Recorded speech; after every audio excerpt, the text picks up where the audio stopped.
dig the hole. Piglet had wondered why Pooh had not called for him that morning to have his tea and biscuits, and so he decided to visit Pooh instead. He admired the evening sun, blood red, and listened to the birds singing. Pooh watched him get nearer and nearer, and plugged him with the drill. Piglet had no time to realize what had happened. No, Piglet! The drill pierced his skull, sending a beautiful fountain of blood down Pooh's orange hide. He rubbed the blood in and all over himself, licking, always licking. Then he pulled Piglet inside and put him in the cupboard. The syringe lay on the sideboard, and Pooh picked it up, paws shaking and sweating, and he filled it with a solution of the funny white powder that had been given to him by a strangely spaced-out rabbit. It was a strange effect at first, and Pooh thought he had seen many strange things, but then experienced a euphoric feeling of power. It made him irritable, and CR and Piglet had everything that was coming to them, no doubt about it. When nighttime finally arrived, Pooh dragged the bodies out and buried them in a makeshift grave. Adios, dear friends, Pooh giggled. Things are going to change around in the woods now that I'm in charge. He laughed hysterically and went indoors. Tigger and Roo made their way halfway to Pooh's house to see if he knew where CR and Piglet were, as no one had seen them since yesterday. They were sure Pooh would know, as he had had tea with Piglet yesterday and was meant to be playing Pooh sticks with CR in the morning. When they reached Pooh's house, the door was wide open and Pooh was nowhere to be seen. Tigger and Roo looked inside Pooh's house and noticed a large hole in Pooh's floor, and a notice was stuck on the wall with a large blob of No! It's my shit on the floor! It's no good! One of Pooh's strong points. The fuck? Thought Tigger. There are no dragons in the 100-acre woods, only heffalumps. It's a lot of shit. What is that silly bear up to now?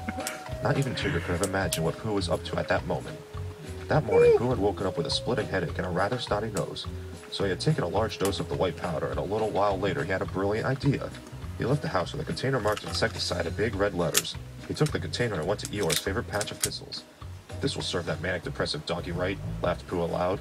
Always cheating at Pooh sticks. Cheaters never prosper, Pooh said to himself. Then he hid behind a tree to watch the unsuspecting Eeyore eat himself to death.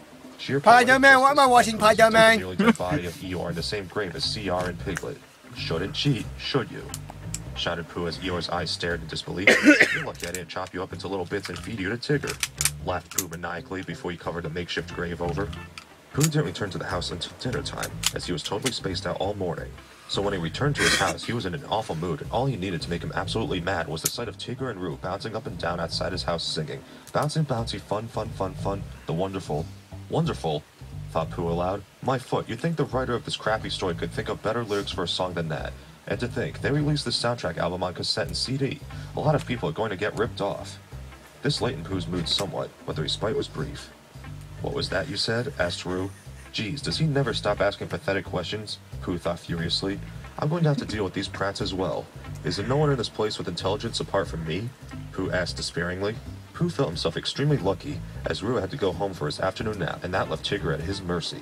Even better, Tigger himself suggested that he and Pooh go play Pooh sticks.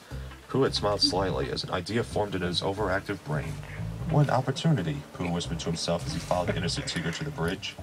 Once on the bridge, and the rather pointless game of Pooh sticks was underway, Pooh thought he'd much rather push his stick up Tigger's arse rather than throwing it into the stream. Nope, Tigger nope, not my butt. Bridge, looking for his stick, so he did not see Pooh's wide horrific grin as he stretched out his arms and moved toward Tigger with the intent of pushing the stupid cat into the stream. Cats hate water, tee-hee, he'll drown. There was a loud splash as Tigger hit the water and started to struggle as his head was covered by water and he gulped and choked. Pooh was holding onto the rail of the bridge and jumping up and down with excitement and was joyously shouting at the drowning Tigger. Why? Sputtered Tigger as he was slowly starting to turn blue with the cold, which Pooh found hysterical. After all, a blue Tigger? How absolutely silly. I'll tell you why, you bastard, screamed Pooh. It serves you right, hiding behind doors and jumping out and scaring the crap out of people. Tigger did not hear Pooh's answer as he was already floating downstream, face down in the water, dead. Good riddance, laughed Pooh, and looked at his watch. Still time to get that little pinprick Roo before he wakes up. Pooh sneaked to the sleeping form of Roo's mum and saw Roo's ear poking out of her pouch. Now I've got you, you little git, Pooh thought, smiling as he threaded a needle with extra strong cotton. He was jolly grateful for Piglet's sewing lessons now, because he would be able to sew up Roo nice and tightly, so he would not be able to get out and his mom would not be able to rescue him. So very slowly and carefully, Pooh began to sew Roo into his pouch and thereby suffocating the annoying, idiotic twit. After the deed was done, Pooh made his way back to the house, wondering how Roo's mum would take the death of Roo. Badly, hoped Pooh, as he began to cough uncontrollably and felt general nausea overcome him. By the time Pooh got home, he had puked up several times and was very desperate for some more of the white solution. He trembled as he picked up the syringe and gave himself the remaining amount. An awfully large amount, one might say, for such a small little bear like Pooh. In fact, too much. Pooh died of an overdose, but he died with a smile on his face. He was dreaming that he was the only teddy bear made with a willy, and dreamed how he surprised Eeyore one day. But that's a story for another day.